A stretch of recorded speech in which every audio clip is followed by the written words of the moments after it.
People have opinions. Some people think that Kiwi should go on pizza, and some people think that Pokemon Scarlet and Violet were good games.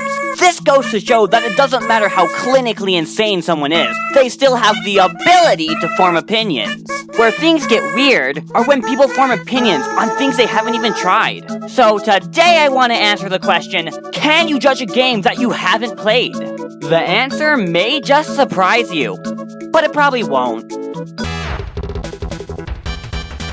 Gameplay is by far the easiest thing to rule out. No, you can't judge the gameplay of a game you haven't played. You can get the idea as to what it might be like, but you will never truly know how it feels until you have the controller in your hand. It's just like eating a ghost pepper.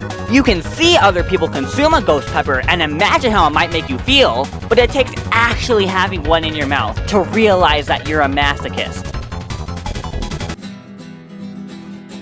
Now, with video game technology improving, stories are no longer relegated to RPGs.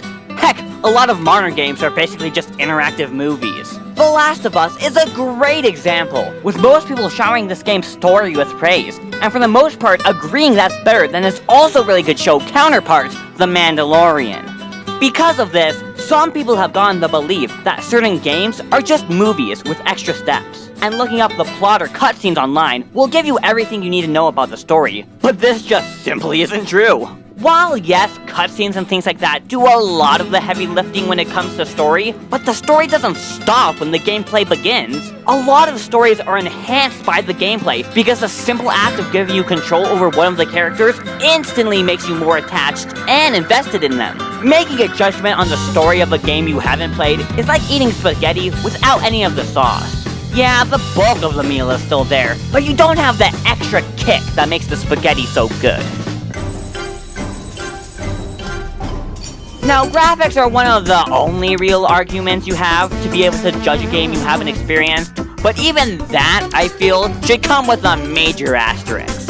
If you did something like watch your friend play a game, then yeah, you can make a pretty good judgment on how that game looks. But the same cannot be said for YouTube or other social media's depiction of it. And that's because things like YouTube tend to have quality scaling problems as well as slightly distorting certain images. So a game that looks like crap on YouTube might actually be passable in person. Along with this, most people will get angry when you judge a game on its graphics in the first place, as graphical quality doesn't matter in the end.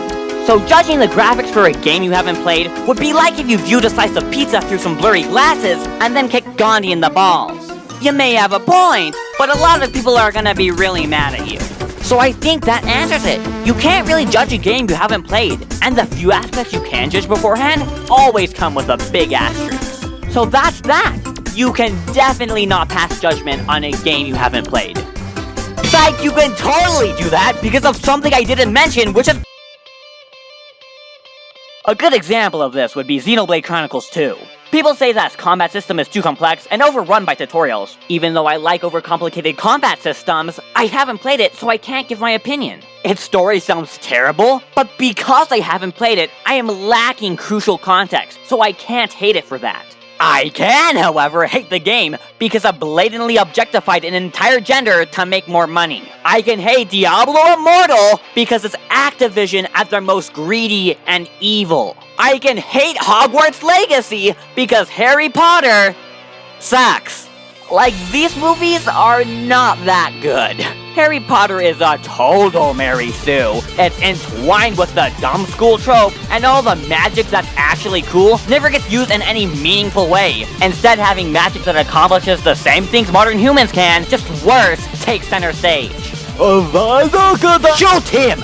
Shoot him now! Just shoot him with the gun! It is so simple! Oh, and apparently the writer is also a horrible person, but I'm not that well versed in the situation, because the only drama I follow is Total Drama Island. Or at least the first 2 seasons of it, because Netflix, in their infinite wisdom, decided that we don't deserve Season 3, Season 1, Season 2, Season 4!